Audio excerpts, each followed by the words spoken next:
आज एक ऐसी खबर आई है जिसने पूरे देश को दहला दिया है।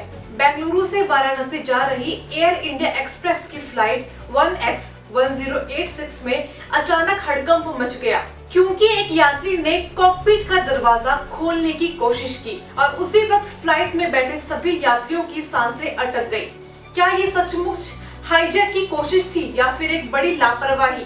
पूरा मामला आपको बताते हैं, लेकिन जो खुलासे हो रहे हैं उसने सुरक्षा एजेंसियों तक को हिला दिया है। फ्लाइट सुबह 8 बजे के बाद बेंगलुरु से वाराणसी के लिए उड़ान भरती है। सब कुछ सामान्य चल रहा था, तभी अचानक एक पैसेंजर सीधा कॉकपिट की तरफ बढ़ता है और फिर उसने वो किया जिसकी किसी ने कल्पना भी नहीं की थी। उस शख्स ने कॉकपिट का पासकोड डाला और दरवाजा खोलने की कोशिश की। जैसे ही कोड डाला गया, कॉकपिट में बैठे कैप्टन को अलर्ट मिल गया।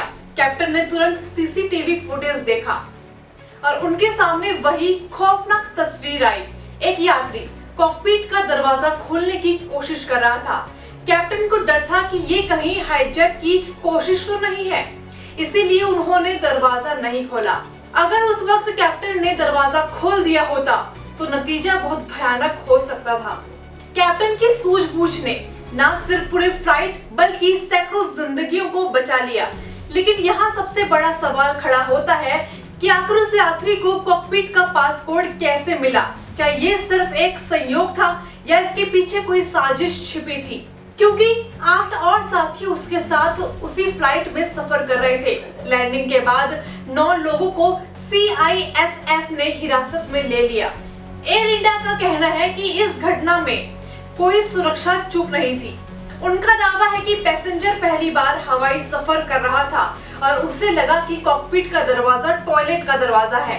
जब क्रू ने बताया कि उसने कॉकपिट खोलने की कोशिश की तो वो चुपचाप अपनी सीट पर लौट गया। लेकिन जनता के मन में अभी भी सवाल है, क्या कोई पहली बार सफर कर रहा पैसेंजर इतने आत्मविश्वास के साथ पासपोर्ट डाल सकता है? क्या उसके पास पहले से जानकारी थी या फिर कहीं सुरक्षा के अंदर ही लापरवाही हुई है? ये वो सवाल है जिनके जवाब अब जांच एजेंसियों को देने होंगे। इस घटना के बाद एक बात तो साफ हो गई है, पायलट की सूझबूझ ने एक बड़ी ट्रेजेडी को टाल दिया है। लेकिन अब जरूरत है एयर इंडिया और सुरक्षा एजेंसियों से पारदर्शी जवाब की, ताकि देश ये जान सके कि क्या ये सिर्फ एक गलती थी या फिर एक साजिश जो टल गई। आपकी क्या राय है? क्या ये महज इत्तेफाक था या फिर एक प्लेन हाईजैक की कोशिश? नीचे कमेंट में जरूर बताएं। बने रहिए RR न्यूज के साथ, क्योंकि यहाँ आपको मिलेगी हर खबर का सच सबसे पहले।